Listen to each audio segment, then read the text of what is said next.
Right, in the back of the London Ultra Cab this week on the All City Taxi Talk Show, from the TRC crew, the Sin Stars and the Go Squad, we got the one and the only Score in the back. Good to be here, mate. Good How to be you here. doing, my man? Yeah, I'm good. Yeah. It's good to be on here. It's great to see you, honour. and it's been quite a while. Yes. And what I'm going to say as well, actually, Score's kindly given me quite a lot of photographs to document at the end of this interview. So what I'm going to do at the end of the interview, I'm going to be posting up a lot of Score's work. So definitely check that out, which is cool, isn't it, Score? Yeah. There's a few bits from the 80s and then a few up-to-date ones, just to give you a little bit of bit of history and a little bit of where I'm at now. So a little bit kind of a feel for it all, yeah. So yeah, I can't wait to post them up. So right, you know how it goes. First two questions I always ask is, where you from and what was it like growing up as a kid? Well, I'm from Kent. I'm from a small town called Paddockwood. I don't live there now, but that's where me and all my guys kind of grew up. 2 minutes from a British rail station. And like trains were always a part of my life. And before graffiti came along, I was really into drawing band logos and lettering and all of that sort of thing. So like graffiti was just like this perfect, when it came along, well, for all of us for me it was probably the summer of '84, the Beat Street summer. It just seemed like it was tailor-made for me, I guess. Oh, so you was right bang into the art when you was a kid? Yeah, I used to do just for money. Like I was from like a poor single parent family, so I was always good at art, and I used to make a little bit of money drawing on people's mod parkers on the school. We used to have these canvas, like beige canvas bags were a bit of a thing in the two-tone era, and I'd draw the two-tone logos on people's bags, and I did a couple of heavy metal jackets for the rock guys, and I was always into I was always into making money, really. You loved the artistic side of it. Yeah. Before hip hop, it was kind of casual clothing, I guess, was a massive thing, and sort of two-tone logo. It was all logos, really, like from doing a Sergio Tacchini logo to doing a Madness M. It was all we were so obsessed with lettering before graffiti, really.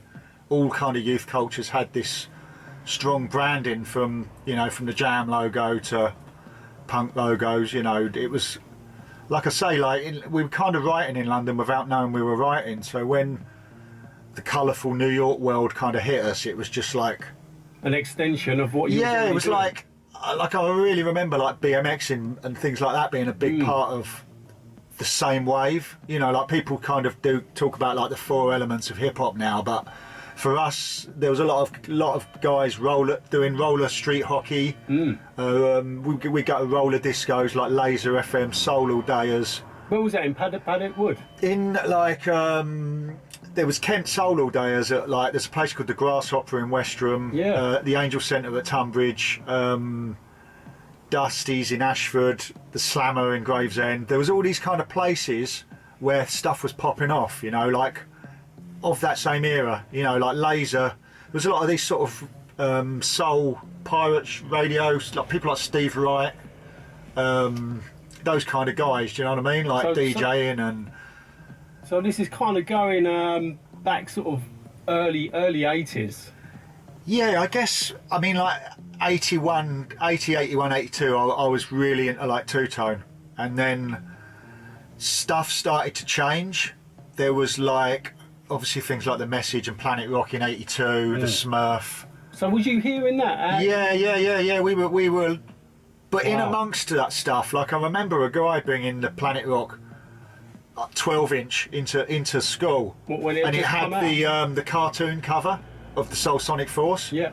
And just looking at, and obviously the visuals caught me anyway. But and there's always like one or two guys at school who are just bang on stuff, and then you kind of hear stuff, and it was a bit like, we knew stuff like Gary Moon and Kraftwerk, but I couldn't say I was into it back then. But it had a similar synth feel, Planet Rock, but you just knew it was something. I think it was the cover, like the cartoon cover, that really like that sort of Marvel comic look to it. I was really into like things like Asterix at the time, and even things like Fungus the Bogeyman, and that sort of cartoony, comic-y stuff. And used to buy like Whizzer and Chips and all that stuff like kids did. So I was all, you know, I used to love record covers. My mum would go Sainsbury's and I'd go to Artz and look at the record covers for half an hour and steal them as well. Steal the record covers, like even stuff like Iron Maiden and Saxon, you know, all the just the really good artwork. I was going to say to you, I think some of that artwork back in the 70s was kind of inspiring some of the New York legends. Oh, things like Yes and stuff like that. If you look at like Kane One off the 7 Line in New York, who was like a rock guy, some of his stuff just looks like straight off the cover of Yes. And some of the guys like Bill Rock and that were into the 70s bandstand sort of prog rock scene in New York. You know, you can so see it in the styles, you know. Like, I guess that takes you back to the whole is graffiti hip hop argument, which, you know, I think's a bit of a non-argument really, because for us it is. For guys in New York who wrote in the 70s, it's not, you know. It's like, depends on everyone's experience. That's right, yeah. You know, we were sold it as part of the hip hop thing, but now under Zulu Nation. Yeah, but, you know, that was just how it was for us. You know, if without hip hop, you know, there was guys writing in London, inspired by New York Graff before hip hop, through, you know, like Futura with the Clash and other things. But for most of us, like 99% of us, I think, got into it through Beat Street, Malcolm McLaren, Rocksteady Crew. You know, those sort of links. You know, Buffalo Girls video, the Uprock cover by Doze. You know, them things were just mind blowing. They was totally mind blowing. I was going to say to you Duck Rock yeah, boot, and also the Jelly Bean cover, the Scene rooftop, the Jelly Bean cover. Yeah. All of that was before Subway Art, so we were just like, when Subway Art came out, it was just too much almost. You know, we had these little pieces. Yeah, when Subway Art come out, we was kind of getting little ideas through little snippets of, as you say, like the Rocksteady Crew. Hey, you, the Rocksteady Crew. The actual cover the of that. B-boy characters. Those characters were incredible. Unbelievable. Yeah, I painted the back of Uprock's got 2 guys uprocking in front of a sunset. And me and my mate painted that on his bedroom wall with felt tip pens that we stole from the art room, like colouring in all the. But I think the background's like brown with a sunset, and we're. You know, when you take the pens out and you use the felt sideways to try and fill it in, we must just... it took us ages, but it looked at... When was that, around 83? No, it was 84, I think. 84. I think most of this stuff's 84. Yeah. Because I was going to say to you, is that basically how you kind of got into writing? Was it through album covers? And like I say, I was already drawing stuff, so my first pieces would have been as a b-boy in 84 at some point, probably the summer of 84. Like a 6-week holiday back then. Your summer holiday felt like a lifetime. You know, now 6 weeks goes in the blink of an eye, but back then your school summer holiday was just, you know, it was just like a sort of a movie, wasn't it, almost, you know? It was, It was like the Goonies. Yeah. I mean, you got up to so much. Every day for 6 weeks, you know, like... I chat to people about the old days now, and we talk about, like, the difference between, like, March 85 and May 85, you know, in the old school day that was just massive. Do you know what I mean? Like a 2-month period, just jumped, you know, and every month was just, you'd see a few things, you'd go home, you know, like maybe you saw Artz Weetabix, or you went to Covent and saw Devious, or whatever these landmark pieces were. You know, we were copying everything, you know, just drawing everything, like. You know, we went out, and I remember my mate drew the Jubilee piece, you know, with a marker pen on a big 8x4 board. We were just like, that's how we were, you know, we were taking different letters from Subway Art and... Yeah, of course, mixing it up. Yeah, exactly, yeah. We had no other form of reference, really. And then from that, I guess, you start to develop a style, but not really, you know, everything was very Subway Art but I love that era. I look back now, and before the kind of what I call kind of like the Chrome Angel kind of era kicked in, where Chrome Angels were so mind blowing that I think virtually everybody changed overnight and just started doing Chrome Angel style, which then all the pieces got quite small. For 2 or 3 years, people were doing like 4-foot pieces. Before that, if you look at the old school London pieces, everything's 8 foot big in car paint. All of a sudden, it got really technical and quite small. It's kind of weird, really, the way the Chrome Angels affected London London style and the London graffiti scene. I mean, Mode 2's characters were like mind-blowing. It was next level. We grew up like in the Bromley graffiti scene, really, coming from South East, and Scribbler lived in Bromley. Mode lived up the road in Catford. Scribbler had these pieces in '84 and in '85 in this antiques market, like an indoor market, and we used to just stare at them for hours, just like just mind blowing. Literally, he had this piece that said artistry that looked like petrol in water, like that was the feel, and the level of detail to that, like I haven't seen people to that level now. You know, very few people had. And he developed that in the period of how long? I don't know. Like I remember his first piece. Well, I don't know if it's his first piece. He had a piece under the Coliseum in Covent Garden. You know where the Hart pub is? Yeah, yeah. And the Chinese medicine, the under thing there. He had a piece under there in '80. I'm sure I've read Mode said that he did it in the winter of '83 and got nicked doing it because half the background wasn't finished. But from that piece to the pieces maybe 6 months later to a year later in Bromley, the jump was just like he'd got on a rocket and visited Jupiter. You know, it's just like where has that come from? You know, we got to get him in the cab and interview him. Man, I hear he lives down in Exeter and he's really out of it and all the rest of it. I mean, he's. Well, listen, I'll drive down to Exeter in the cab and yeah. The guy, he'll never realise how incredible he was, I don't think, you know, and you can't say that about many people. Like Pride's another one, and obviously Mode. All those guys were just next level, unbelievable level. Like not even next level, like interplanetary level. You know, they were just, I don't know. And how about, where it come from. How about Artful Dodger as well? Yeah, obviously Artful Dodger as well. Like when you see his Weetabix stuff and a lot of the stuff that he did in his gallery at North Peckham Estates under the garages, just the Supreme Team days, I guess you'd call them. The summer of '85, yeah. Supreme Team were another huge crew. When you look at the guys, that is almost like the roots of London graffiti, the Supreme Team. I mean, when I interviewed Scarf was saying that basically there was two of his favourite crews back then were the Chrome Angelz and the Supreme Team. Yeah. He said what they were the two crews. To me, there was three because I would include the Custom Boys. Yeah. For me, but obviously Custom Boys again, they're sort of from Bromley. So, but to us, like there was these three crews all out of South East London. Although Supreme Team were out of South East London, obviously you had like the randomness of Cast being in it. But I think he was going to College South at the time. So, yeah, you had the roots of Famous Five, which was Crash, who everybody would say was kind of like one of the fathers of bombing in London, you know, Crash, and tag style. I remember a guy tagging called Dev. Dev, yeah.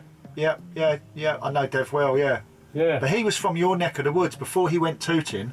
Right. He was from Charlton. Oh, was he? Yeah. So he's got mad history, Dev. Yeah, Dev 666, because he was tagging up when we was tagging up as well. Yeah. No, he was serious writer, yeah, Dev. And those Custom Boys, we used to go up against Custom Boys as well, and the Bus Boys. They were kind of like the main crews. Yeah.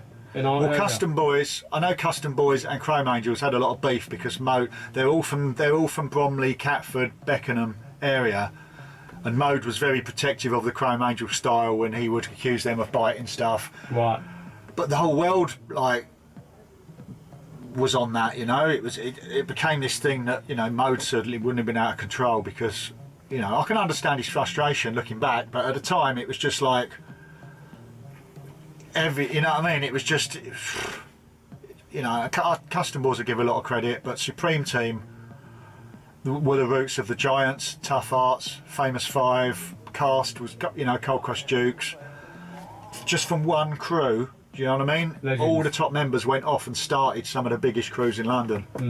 Mind blowing, really. And they had a real sort of ethos to take over London. Like they did these pieces at the Royal Oak on the Ledge to announce themselves the night before Carnival, I think, from what Artful says. Yeah, just amazing, amazing pieces. They had a piece on Lambeth North Station across the tracks, a Supreme Team piece, and I think it had the lyrics for a Bambata tune or something, like, I can't remember what it said now, like something like, you know, no matter how hard you try, you can't stop us now, or something like that. I'd love to have a photo of it. I don't know. Has anyone got a photo? I don't know. I haven't seen it, and you know me, I've been collecting photos for 20 years and it hasn't popped up.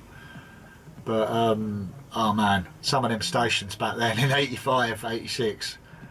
They were unbelievable, weren't they? Yeah, doing cross tracks and stuff. It just seems mental now, like the days before CCTV. But everyone used to go on the Northern Line and just practice doing the cross tracks at the ends, you know, and getting across and doing your tag. And I was going to say to you as well, what come first with you? Was it more the tagging, or was it the Graff, or they kind of like combine the two? For me it was piecing, but my main writing partner, Tenor, was from his mum and dad, one's from Oval, one's from Brixton, so he was going into South London. But we all were, before hip hop, we used to go to East Lane and Walworth Road and buy casual clothes, and he would be going to family weddings and stuff, and he would be absorbing tag style from South East London and bringing it back. And we used to do it on steam, you know, whenever the windows were steamed up in the school. You used to be practicing your tags all the time on a steamed up window. It's like you put a writer in the shower, if they're not tagging up the steamed up window, it's just in the brain somewhere. But yeah, I still do it now. When it rains and the cab I do a quick like little tag on the window. Yeah, but we used to just do that endlessly, just practicing tags on the steamed up window. And then we used to get in snow spray and just go bombing with snow spray. Snow spray, yeah. Because car paint was so terrible, you couldn't bomb a brick wall. But with snow spray, you just felt like you could just go bombing with... Yeah, just stupid stuff back then. But yeah, we used to love tagging. But 90%, probably 95% of our time back then was tagging. It wasn't really piecing. I maybe did like, I don't know, pieces a year, pieces, you know. Whose hand styles was you rating back then, Score? Did you have for me, the two kings were Cash and Form. Just absolutely legendary, but there were real style masters. I always talk about this guy who wrote Heavens that really inspired me. But South East London was like, it was like wild style in tags. It was unbelievable. Just, the amount of styles those guys had. The Heavens did the tick, you know when you do the tick off, you know Cash's tick off the H. He had a down rock and every letter ticked. Had a tick off it. Yeah, it all had the points all the way down. Yeah. But it was kind of a bit of a mixture of... Harm was another big style master, Flyboy. Yeah. He used to do like these Giantz tags that were kind of like... all kind of like... almost like Chinese bamboo letters, but with pen strokes. Custom Boys had nice hand style. They were really on that 85... Torch pen the style. Bubble, the soft. Same as Chrome Angels. It's very much a like... I don't know if it's the Southeast, like all of those guys had this real... When you see 85 tags, it's all very soft ease and... Yeah, Custom Boys were big on that style before everything went chiselled. Before the pens got, you know, everything went 850 and torch, and everything became thick and thin. Yeah, but some of those guys, man, Form and Harm were both incredible. Like one was obviously, they're both giants. I always think of Form as Tuff Artz, even though he wasn't. London Giants. Because he wrote with Scar. He was in Giantz, but he wrote with Cash and Scarf and Petals. Yeah, so. But yeah, they were both giants thinking about it, yeah. There's all kind of, I suppose, down with each other. Of course, yeah. You know, coming from the same manner. Yeah, it was an absolute, it was just the Badlands, wasn't it, South East London? Everybody had so much style and everything was battered. And I was going to say to you, the important, I think, and I'm sure you'll agree with, the reason why South East London, the hand style and all that was so incredible was we didn't have the tubes, so basically all we really had was buses, bus stops. Yeah, and streets. Streets. Yeah, streets and buses and bus stops. Yeah. And the buses got battered, like, unbelievable. Yeah. I mean, I remember like writing on the seat of a bus and like, you'd write on the floor, the ceiling, everything. You couldn't get on them. Like if you got a clean back window, you almost wet yourself. Yeah. Do you know what I mean? If you got on and it had been cleaned, you'd run up the road. You'd run like. You do the 500-yard dash to get on that bus. It's a clean one. And try and do the outside as well. Yeah, the run-ups. Yeah. Remember doing raids on the bus stations, and like you go in when they'd all pull in, because there wasn't really many night buses about, so you go in. We used to do that on everything, back of trucks. Like I had the police come up my school looking for me and a mate because we did a truck. We did like 80 lorries in this truck place where we lived. Oh, you done trucks instead? Yeah, we did. Where I live is a fruit importers, and all the trucks go all over Europe, and we used to see them. We'd go uptown and we'd see them around the West End, so we were just like, we're going to do the whole truck yard. So we did the back of every single truck in the place, spent hours in there, and then it just went mental. But it was just, everything was pen tags, you know, just like, we used to go Charing Cross subway we'd go up. Everybody went West End Saturdays, do you know what I mean? It was the thing, wasn't it? Yeah. We'd go early and get where, do you remember where the guys used to break by the Tappet Hen and the Magic Shop? Yeah. In the subway, at the end of that comes up at St Martin in the Fields, the subway there. We used to always go there and get the first tags, get the best spot, right in the middle, do you know what I mean? And then on the way home, you'd see all these kings that had come after you, and you go, oh, you see my name, do you know what I mean? They'd be like, all like, from every area of London, like Robbo from North, Rio from West, do you know what I mean? Like Ice Free from East, all the Tuff Artz Giantz guys from South, Crash from South West. It was just like I guess it was our form of like internet in a sense, do you know what I mean? Like we were talking on the walls. It was our playground, wasn't it? London was our playground, yeah, completely, yeah. The whole thing. Can you remember the first time you put your name up and how you felt?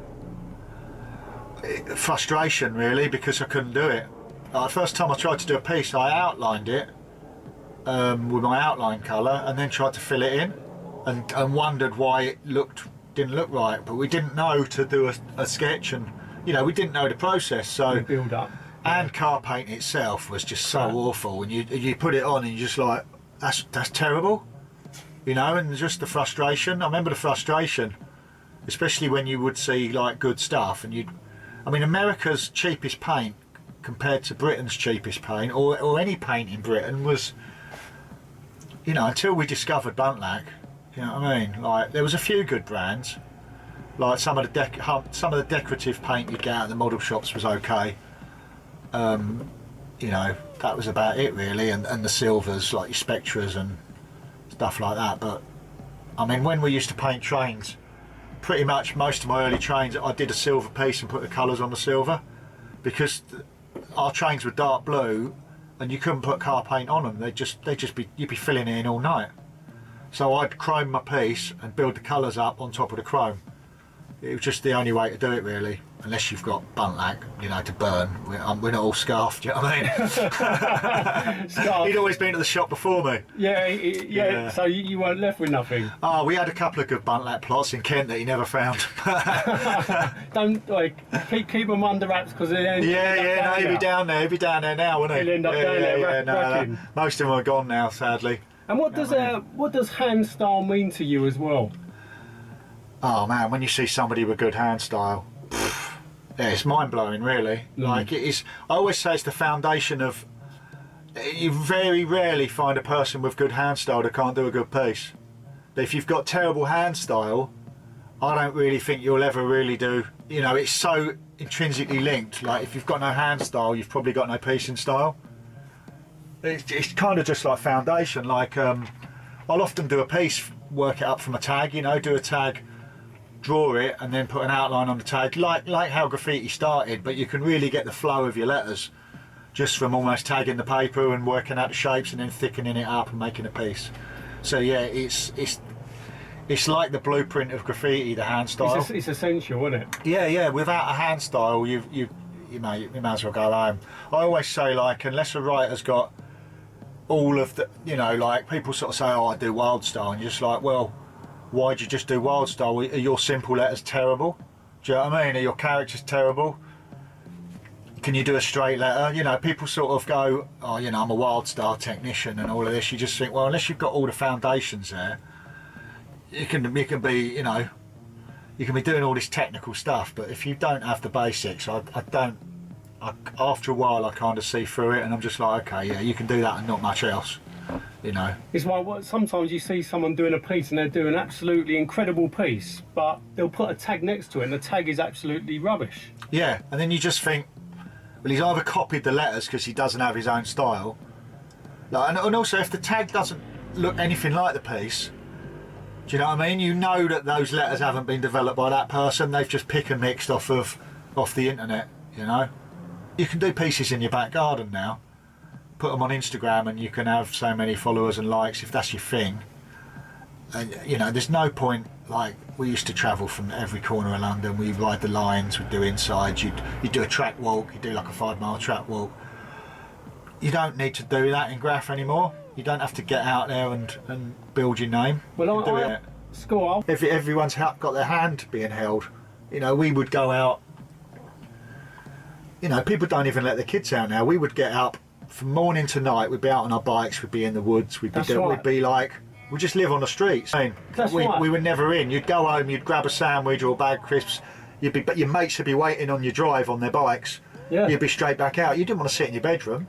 Now kids live in their bedrooms, don't they? That's the thing, they live in their bedrooms, they're sat in front of their computers or their tablets. Yeah. But back, as you said, back in the day, we was out there, we communicated on the walls, like you said. That's how we were communicating. Yeah. We always laugh like, how the hell did we all meet each other? But people hung out.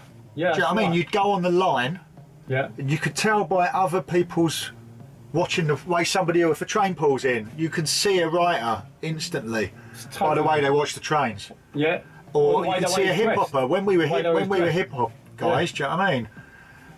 I mean, it couldn't have been hard for the police in the 80s to spot the rioters, do you know what I mean? Like, we were all dressed in ridiculous. Most of us had our tent on a belt buckle. Your name belts. Do you know what I mean? It's ridiculous, really, but...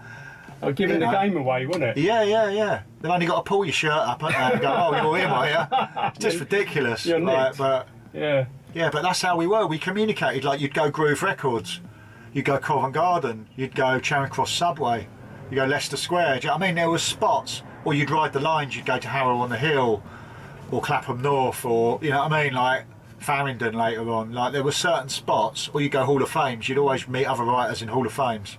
You go West Ham or something, you'd be there half hour. But some of these... It was like a constant constant thing of people going, you know, I'm going to go Westbourne Park. Do you know what I mean? You'd meet a writer under the Westway.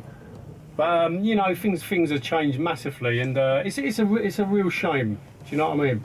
It is, but that's not today's kids. It's not our experience, is it? You know, no, I don't feel like it's as rich as our childhood. But then there was probably a 40-year-old telling me that. In the 80s, going on about the 60s, you know. Don't do that, Graff. Yeah. In the 60s, we had, you know, this, that, and the other, and. But you know, Graff bought a lot of peace. You know, I mean, it was a very kind of, you know, it brought a lot. I mean, you didn't really get much trouble or nothing, did you? We was kind of going out and enjoying ourselves by painting on buses and painting on trains. I mean, there was nothing better than. It was all a voyage of discovery as well. We didn't like just finding a pen. Yeah. A new pen was massive, wasn't it? You'd have a pen tool and you'd see an 850 and you'd be like, what's that? Yeah. Then you'd see when people would split the ink colours. So red and black. You'd flood one side red, one side black, and or when you see a silver shaky or a gold shaky, or when people had the Poscas and they pulled the nib out and wrote with the nib sideways, and you'd go, someone's got a 30mm electric blue paint pen. I was saying first time I saw Sprays do that, I think. I see him bombing and he pulled the nib out, his fingers were blue and he was just doing a sprays, like one of his SZEs. And I was just like, oh man, let me have a go on that. And I tried to do it and it's got it everywhere. I was saying to Scarf that you remember the blackboard wipers? Yeah, I had those as well, yeah. And you get the ink, you'd put you'd put the ink on one side like a black ink and then red the other side, and you'd use and it would come out of like a 7-inch tag. Yeah. It was massive. You could only do it at a bus stop. Yeah. You had to flood it and sort of carry it like that to a bus stop. You get ink everywhere. Yeah. Or have a Tupperware pot full of ink or something and just be like your Rolf Harris or something. Guy, he was from Kent as well. Used to write Fury. I think he was. I don't know if he was the guy with the first fat pen, but a lot of people remember the Fury marker. And when he came out with his marker, like everybody was trying to replicate the Fury marker. So this would have been maybe late 85, early 86. Was Fury, what was he in a crew? He wrote with Grace, who was Where were they sort from? of linked to London Giants, but he was a bit of an outsider. I think he just got in because he was so good, but then they were just probably never saw him again. Was they from that neck of the woods? Grace was Fury was from Kent. Right. Same town as Oka. I think he was Oka's babysitter. There's all these weird Kent links. Yeah. But he went to school with like a nice school with Grace. I think like some of the other writers, like Prime went there and a few other people, I think. Yeah, all these mad sort of links. But yeah, the Fury marker was kind of like, yeah, it was a mad thing. But everyone was trying to make it after that, like out of like, I don't know, big pots, and you try and stuff it with ladies' tights and cotton wool. And I never see him do a tag with it. No, I never ever saw the Fury marker. I should. I don't know what it was made from or anything, but I remember seeing the tags. I remember seeing them at Charing Cross once on the orange tiles, or around the other side had a big Fury tag. The first person I saw bomb with a big tag was when PIC was more than one person.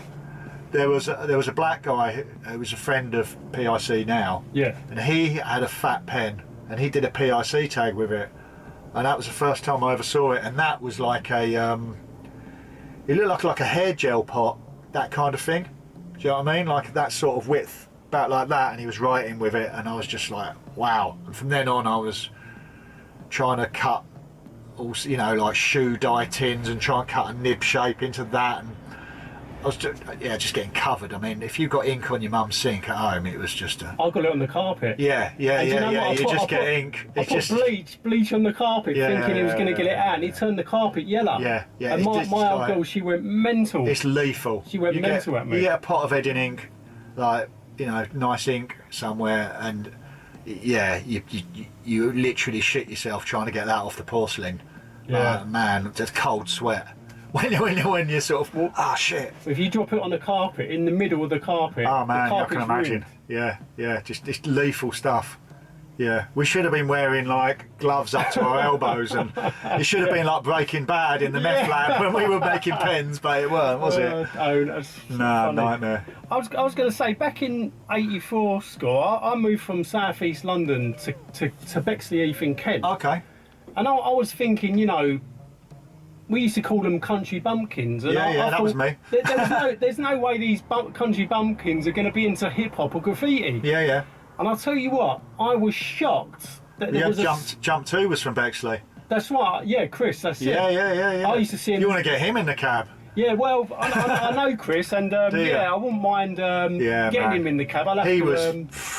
He was next level. Yeah. But these guys from that area, I was pretty blown away with some of their work. I mean, there was pieces going up from like probably late '83, early '84. Yes, yeah, mate, yeah. All of them places, like, you know, a lot of the places where graffiti first started weren't really the ghettos. You know, like all the Bromley guys, like Scribbler, and Mode was slightly more in, but he was sort of in that area. Custom Boys, that's pretty leafy area. Like places like Zaki and them guys from like sort of Barnes, Chiswick, very, very affluent, nice area of London. Do you know what I mean? It wasn't necessarily like a, you know, it's never really been like a, you know, everybody would love to say that graffiti is like this ghetto sport, like it was in New York. I'm sure there was rich kids in New York. Not that we were rich kids, we were piss poor, but you know, it's always been very mixed. Do you know what I mean? It's not been like kids climbing out of some housing estate. They probably had too much other shit going on to be thinking about writing half the time, you know. Like, yeah, I mean Bexley, yeah, Chris for one. I used to go to Woolwich a bit, and I used to know like the Starlight Rockers and those guys. Yeah. Before the guys above, like I know you were talking about Mo One the other day. The guys before them, like Data and Easy and those guys, were doing some good stuff. There was guys everywhere, like everywhere you went. There were some really good guys in Kent that I wouldn't even remember. Like from '84, there was a guy down our way. He had piece books, and I was just. He was one of those guys, you know, but he never really ever went on to be anything. But he used to paint all the Breakers jackets in Maidstone, you know, just one of those guys. He just like there were these people everywhere, but you know. And did you have some like favourite locations back then? I mean, I know obviously you went to Woolwich, and Old Kent Road warehouse. That was pretty special, yeah. What did you think of Woolwich? Yeah, I went to Woolwich in. You just hear, I guess, on the grapevine about these spots. I used to write with these guys, Fun, Ream, Cam, Vans, and Uni. They were a crew called the Bandits, like this crew from Bromley. Yeah. I have to really credit them, and Fun's sadly no longer with us, so RIP to him. But I know the other guys, and also Riff is also no longer with us out of the Bromley crowd. But all of those guys, we met them just on a BR one day doing insides, and they probably took us. I know they took me Grove for the first time. They probably took me Woolwich as well, because I remember those guys had pieces down there very early. Like RK and Vans and those guys had pieced Woolwich. They probably took us down there to see their pieces. But I loved, like, the Jap 302 piece down there was just mind-blowing. Incredible. That little character on the end of the man, that piece is just... I think Jap 302, Juski, is probably like one of the most... He's there alongside the Chromate. He's there alongside Scribbler, Mode and Pride for me as like this legend, absolute legend. That Jap 302 piece. That's incredible, wasn't it? Yeah, and I think it's got something. It adds a real space age. Like, you know, people can talk about who started what back in the day, but that whole space helmet, spacey sort of. Chunky, chippy, what people call futuristic Graff. I think you can't really argue that Jap 302 didn't invent all that stuff, you know. It was amazing, wasn't it? Yeah, he had a piece on the beginning of Old Kent Road on the roundabout section, this Jap piece that was just absolutely amazing. Like just really simple, but the way he used to construct all these chopped feels. I've still got a photo of it. It's like one of my favourite things. It says "Stop Real Crime" on it, and he used to always write little messages on his pieces as well.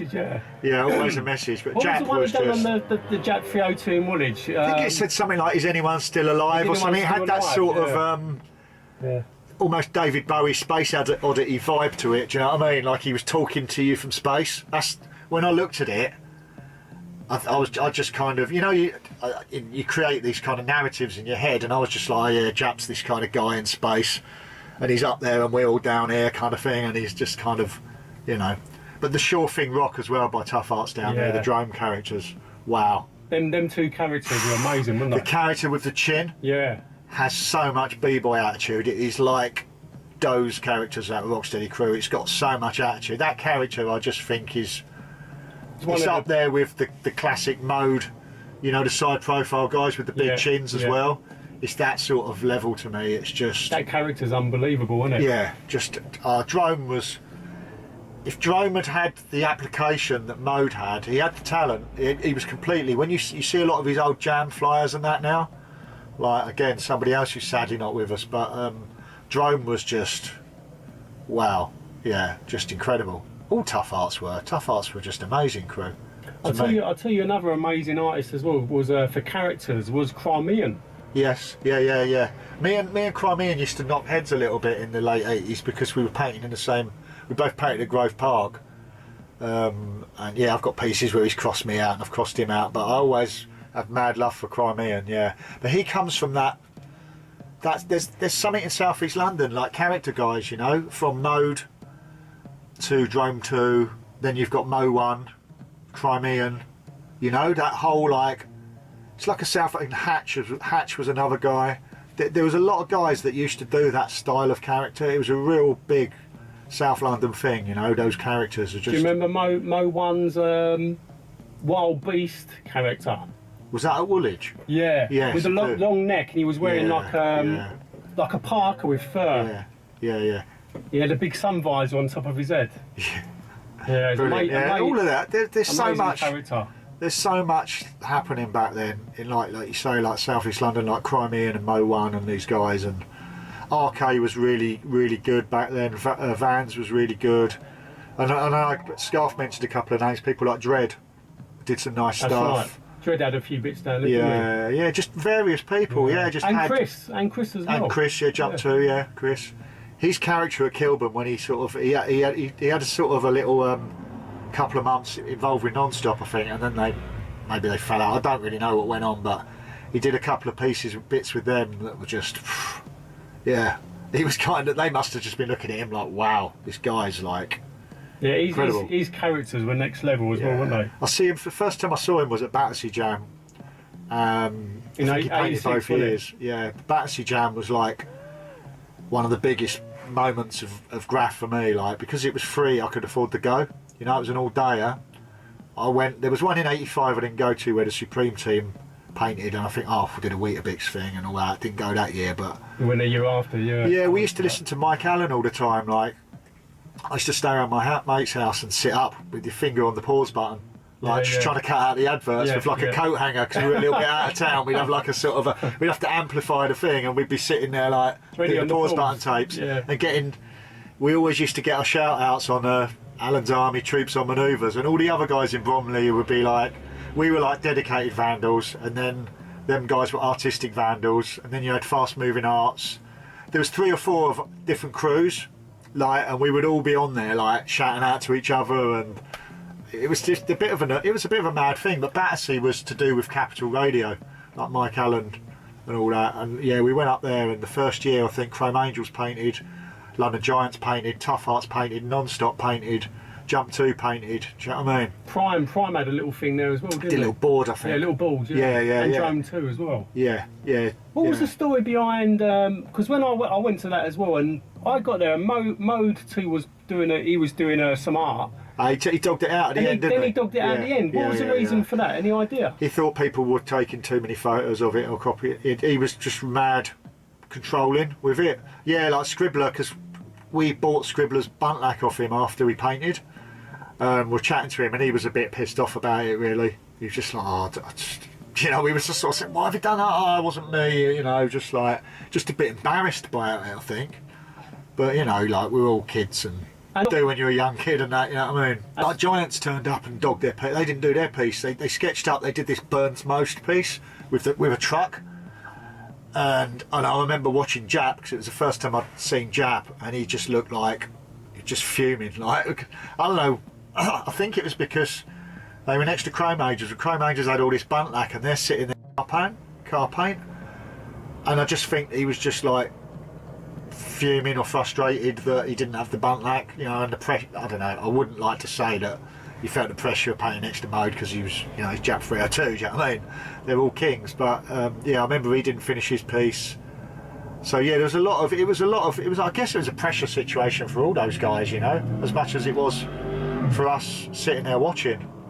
But I met a few different train writers, and there was a few train albums and stuff, and we were bombing the trains at the time, doing throw-ups, and in the southeast London style of doing one letter and putting a load of fuzz around it, you know, the old school throw-up before, you know, everyone adopted the New York ethos of throw-ups.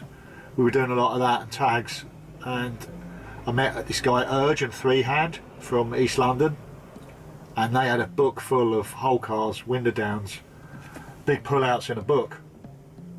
And from the moment I saw their book, we went home and we created our own album of trains, you know, literally just based on meeting those guys. They really influenced us. Have you still got them books? Urge has lost his photos, and I've lost a lot of my photos. No. But Urge has got a few bits still, and Freehand's painting again now. He's probably got a handful of what he did.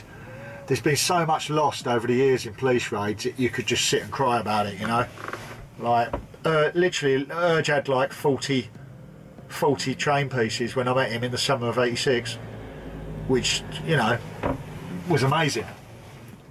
Yeah, and then we went home and we probably did 15, 20 straight away, you know, like in a period of 6 months, and had really good photos and stuff, and lost a lot of it. It's so, you know, you could cry. Yeah, and going back to, like, you know, SKORE. I mean, before SKORE, what was you like tagging up there?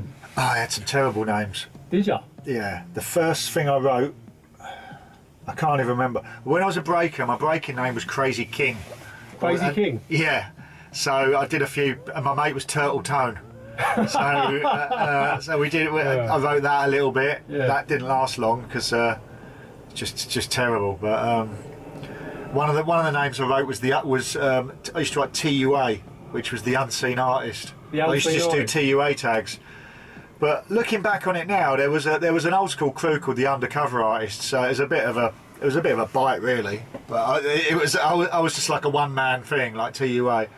And South East London, you used to have like crazies where you'd have like the F names or the D names or the S names. So I pretty much had all of those. I think I wrote Demand when everyone was writing Demise, Devised, Divine, you know, like the DE names. And then I had an F name when everybody was like, probably from Fury, Fuel, Fume, Feud, Form, you know, Fiend. I had the F name. I wrote Stylist 3 really early for a little bit, just because I wanted a number. But I think Score really was influenced by, again, probably Scarf. I'd have to say Scarf really, but also Scan 1. There was a lot of SC writers, and I used to write Score with the SC. So Scan 1 and Scarf would have probably been a big influence. Why did you change from the C to the K? Probably the K. For piecing. Do you know what I mean? There's a nice synergy, like a balance. The S and the E, the K and the R, the O in the middle. I still write both. I still do a lot of C pieces as well. Like I did a piece this last weekend with a C.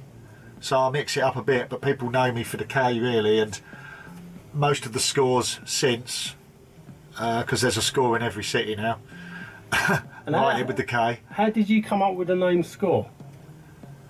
I don't know really. Because Score in Cockney lingo is a £20 note. Yeah, my mate wrote tenner, so we were tenner and Score. Oh, so is that how it came about? Not necessarily. I don't really know. It's settle the score. Here to settle the score. Do you know what I mean? The whole. Yeah. You score drugs. Yeah. Score a goal. So yeah, I was into football. So yeah, I don't know really. I just come about. Yeah, but like I say, probably there was definitely a scarf influence to that. Yeah, just playing with letters. You'd see a letter. Like Cash had a C and an S in his name as well, you know. I used to love the S with the tail and the C with the tail. So from there, I loved those two letters, and then you'd just play with the rest of the letters, I guess, and just try. Everybody wanted an E in a name, so I think it's really as simple as that. Really, just writing different names, and then suddenly something clicks. And that clicked. Yeah. And then it stuck. I guess you make a bit of a name for yourself, and then you're stuck with it. And Score, you're on a few crews as well, aren't you? Yeah. Can you tell me about them? Well, yeah. The first in the old days, I was writing Dedicated Vandals, DV, and 3BF, 3 Bad Fuckers. They were the two crews until TRC started in '89. For a good friend of mine, Sire, started it. Children. Yeah, Sire from the Gutter Snipes was the original, because we all linked in with, you know, there's a few hip hop guys and different writers. Yeah, Troubled Children, the Railway Children, the Religious Cult. We've got a few like, versions. Yeah, that was kind of like our crew through the 80s into the early 90s, and I was also involved in a Brighton crew called DFM, the Freeze Mob. Right. With some of the biggest writers in the country at the time, Nima and Fire and Euro and Rec and She and Carl from Manchester, and Spike from down my way. That was a real big moment. Sin with Kilo and Shock and Alert and Soccer and guys like that, and Goat Squad and BKS and all of our different versions with Oka. Yeah, we've written together for.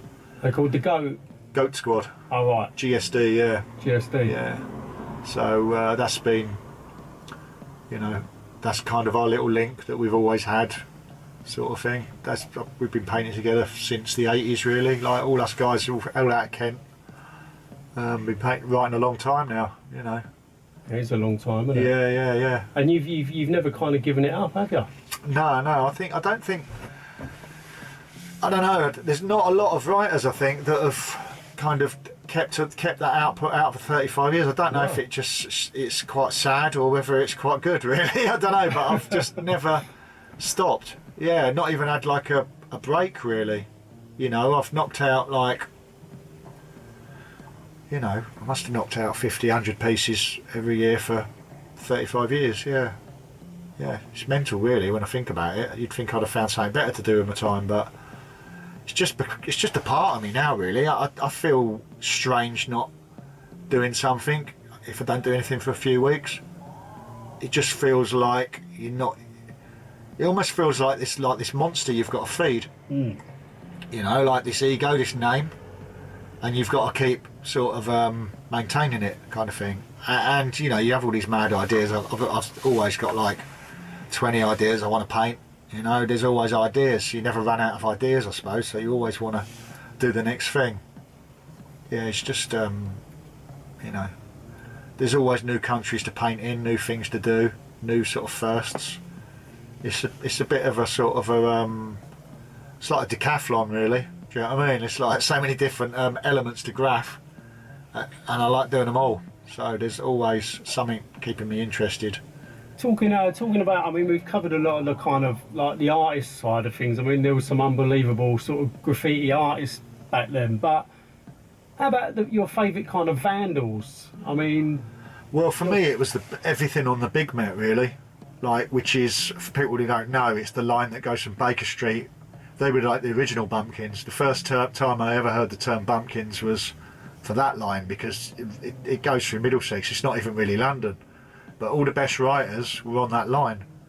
So you had Set 3 and Cast were the big two, I would say, but then alongside that you had Tilt, and a lot of other guys, some of the Criminal Damage guys sort of under that who were more bombers. But yeah, to me, like, Set 3 and Cast were probably the two guys that really blew me away for years and years and years.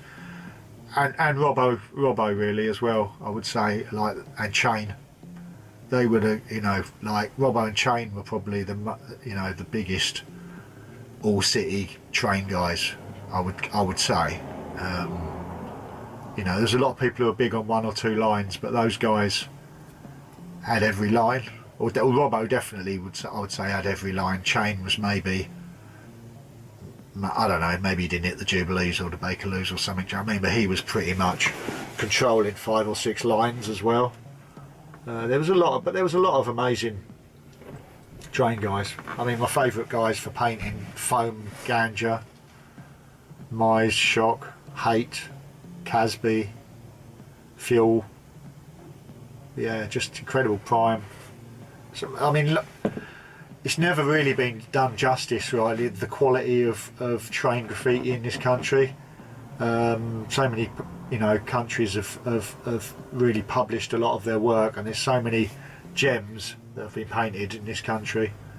Do you know what I mean? That, yeah, we've got an incredible history. People like Coma, I didn't mention, another guy off the Big Met was an important person.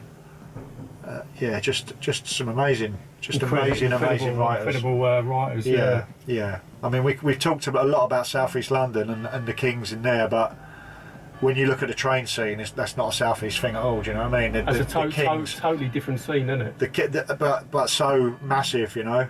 Like, yeah, just incredible writers. The amount of stuff that's just been done in London and again lost. I mean, I've chatted to Foam and he lost 2 full photo albums, and I can only imagine what was in them albums.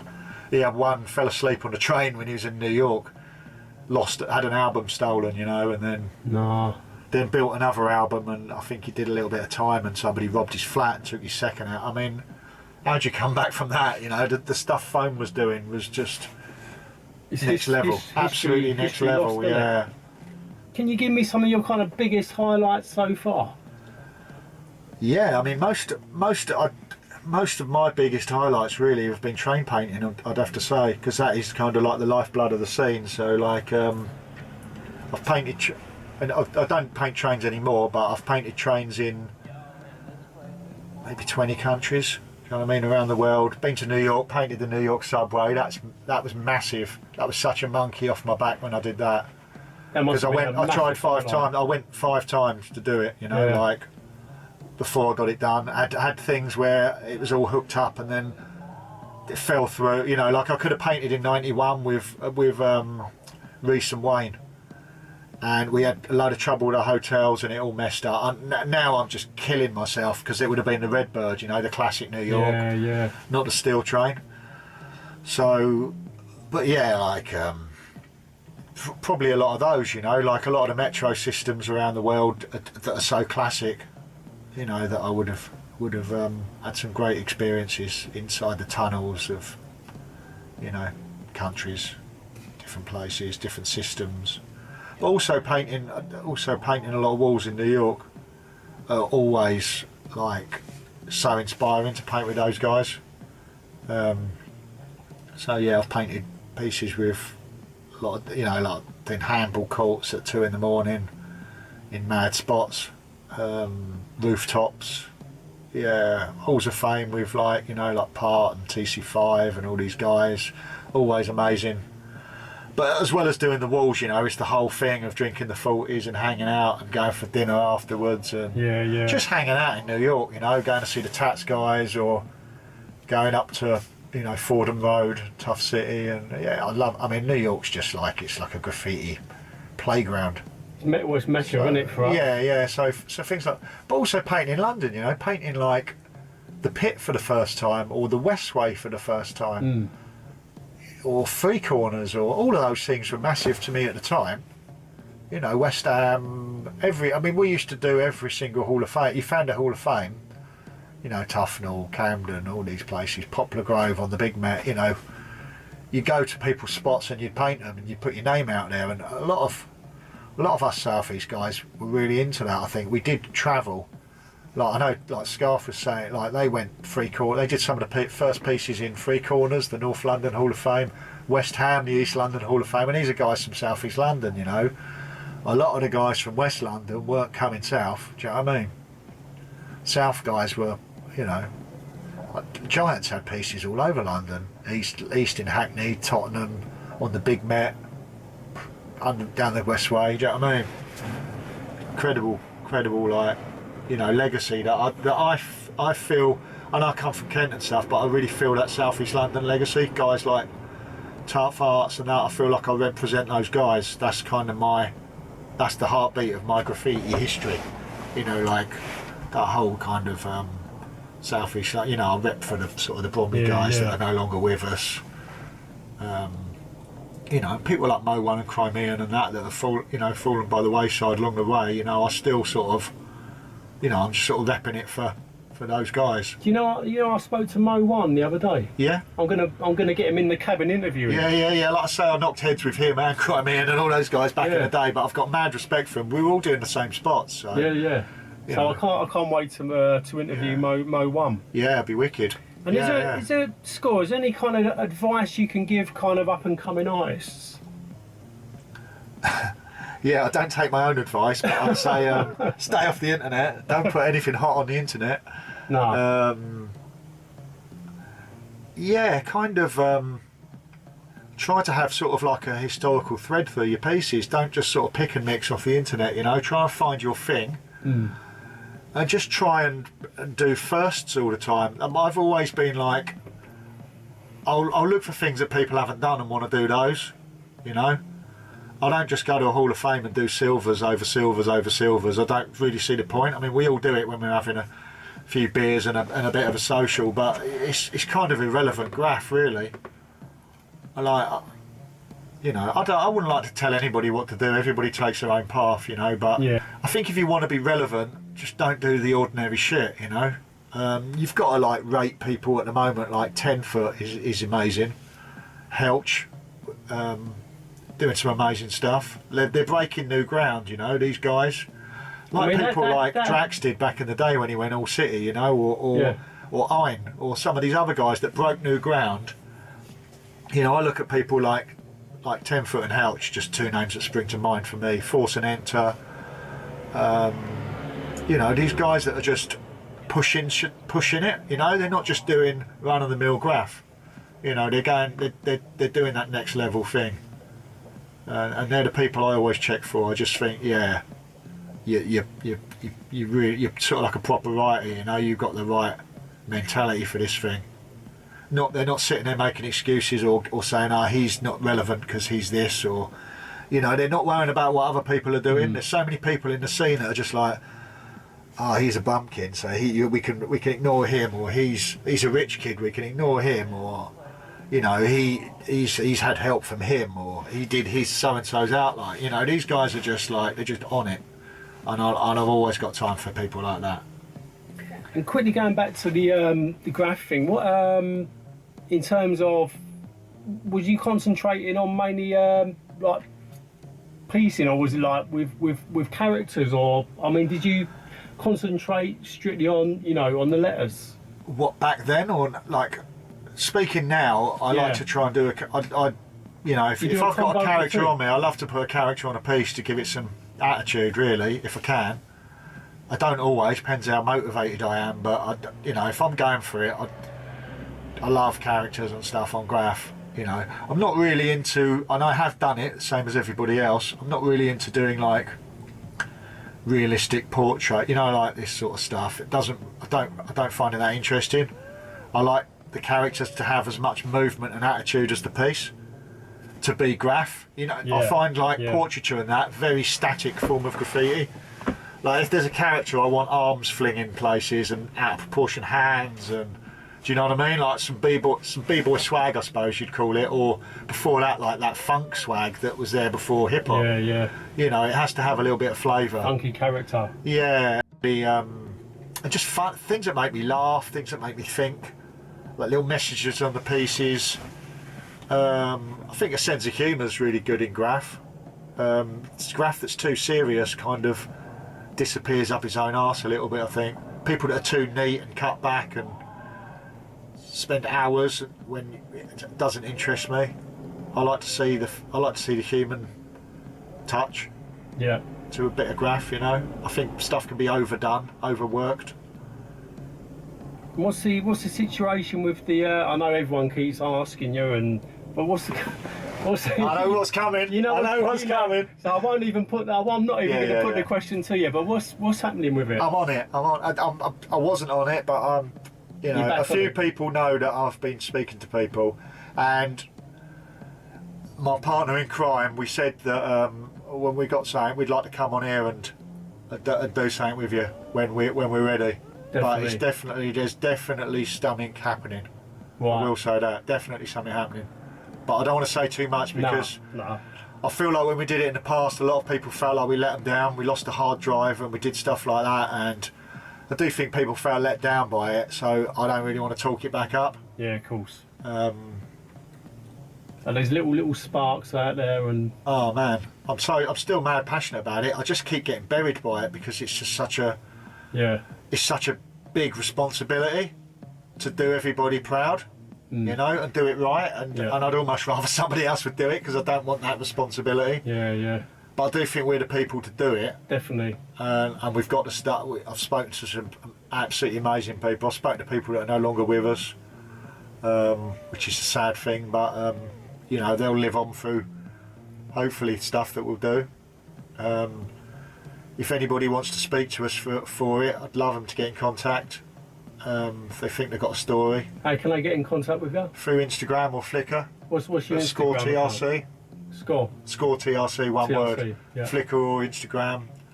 Anyone watching this, leave a comment on this YouTube interview. Yeah.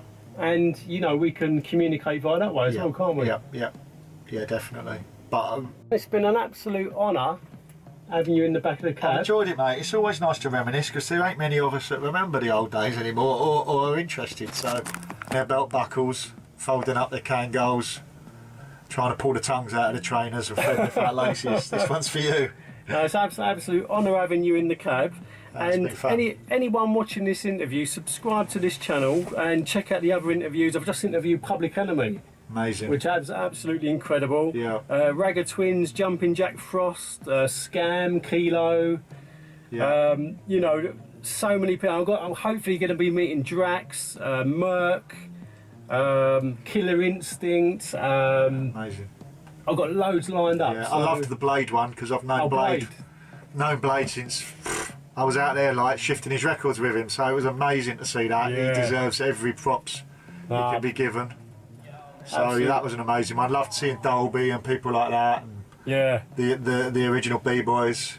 Definitely. You've done some amazing stuff, mate. It's brilliant. No, Brilliant what you're doing. Appreciate it, Score. Listen, big respect to you. And listen, don't go anywhere because I'm going to put up Score's photographs at the end of this interview so you can watch them and with a little soundtrack. Have you done me a song? No, it's for Scarf. Yeah, no, I heard it.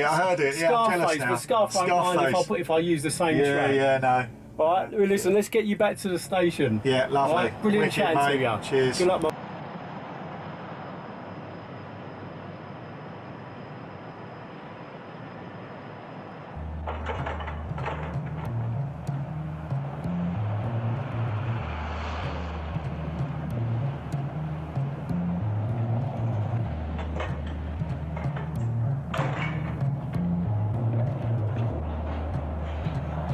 Yo, man, this place is bomb.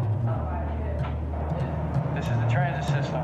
They don't like it to be defaced, and they will at times try and go to the extreme and try and apprehend you.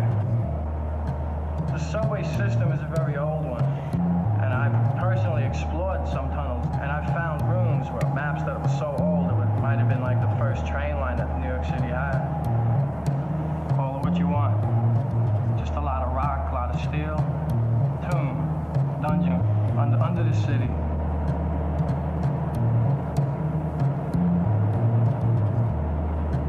A lot of trains, a lot of fun, a lot of art.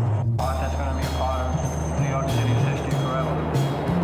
Oh, wow, check it out, a whole car, man. Yo, what? Check it out, man. Yo, look at that. Yo, a lot of riders have been down here, you can tell. Video all over the place. Check it out. Years ago.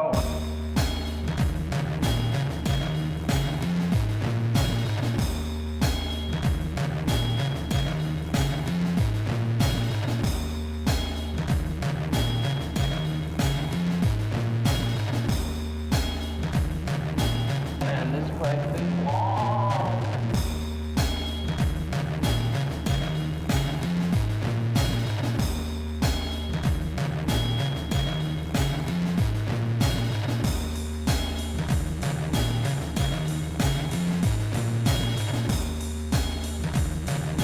Man, this place is long.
Years ago.